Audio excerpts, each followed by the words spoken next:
We installed our 35,000 volume library here, and it's also where I do my work. It's an office and library.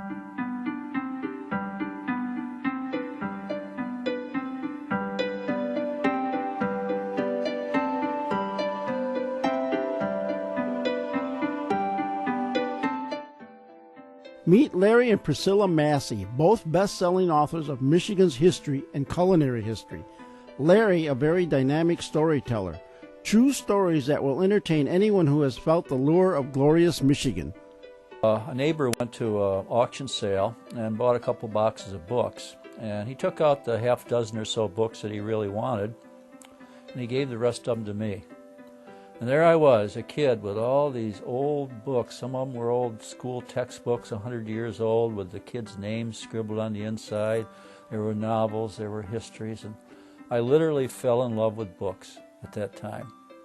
And, as the twig is bent, so grows the tree. I continued my love of books all my life, and eventually used them to make my livelihood as a historian. His storytelling sessions presented at hundreds of conferences, libraries, schools, festivals, and organizations across both peninsulas and have proven to be a fun way to get citizens excited about learning more about Michigan's heritage and its culinary history. And I've always liked older people, and as a kid, both Priscilla and I enjoyed talking to people and learning their stories and listening to stories, and I just, like I said, fell in love with the romance that is Michigan's past. This is all Michigan history here. These are all histories of various Michigan communities, arranged alphabetically so I can find them. The pioneer collections of stories of the pioneers. These are books about the Upper Peninsula of Michigan and the copper rush and iron ore mining and things like that. These are books about islands in Michigan. Of course, Beaver Island is very important with the King String up there and the Lake Chanot and all the different islands. I've been working for myself as an independent historian, writing books and giving storytelling sessions about Michigan history and consulting and praising old books and all these things under the umbrella history. And in the process, I've written 20 books about Michigan, sharing my enthusiasm and love for this state. But this one is for if your wrists are just, So it flips it. You don't have to flip it. You just press it and it flips it, the pancake itself. Now, Priscilla is a great award-winning Michigan culinary historian author. Now, that's a mouthful. And she loves showcasing the recipes and culinary tools from the early years of Michigan's history. You know how you make your pancakes, and you always have a lot of pancake left over, so you make one giant pancake at the end. So you use this one, and you just press here, and it goes underneath. And it does the whole giant pancake. Yeah, it's my Paul Bunyan. Make my silver dollars, and at the end it's the Paul Bunyan pancake. I love it all, and I really do. I love anything under culinary history, be it the spatulas, cookbooks, anything that works in that area, I love. Everyone talks about the Dover egg beater. When the Dover egg beater was invented right around the Civil War time, this is a Dover egg beater, and they all say, use your Dover egg beater. And this was like an invention like, the microwave of, the 70s when it came in. I mean, everybody had to have a Dover egg beater because they could make their cakes so much lighter, and they could make their omelets so much fluffier and things like that. So they just loved having, and they would always say, use your Dover egg beater, it'll make your cake so much lighter.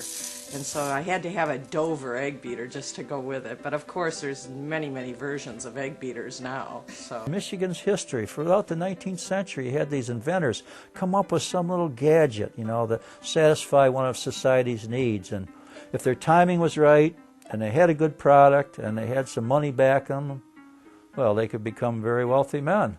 I'll tell you a couple Michigan boys who did okay. Henry Ford, Thomas Edison.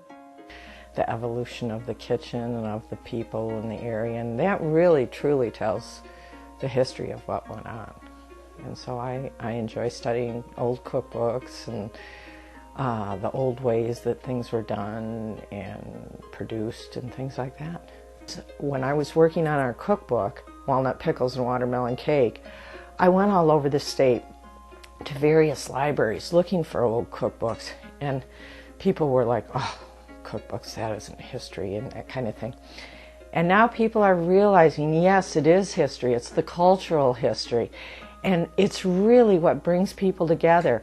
And it's what brings memories. When I speak to groups and I cook and they smell what I'm cooking, and I'm cooking with lard and butter and just pure ingredients like that, they all start talking about different things that their mother made or that their grandma made or things like that. Where I was promoting all kinds of Michigan foods when they were in season, everything from eggs. Egg month is April. We're Michigan's the largest producer of eggs in the whole United States.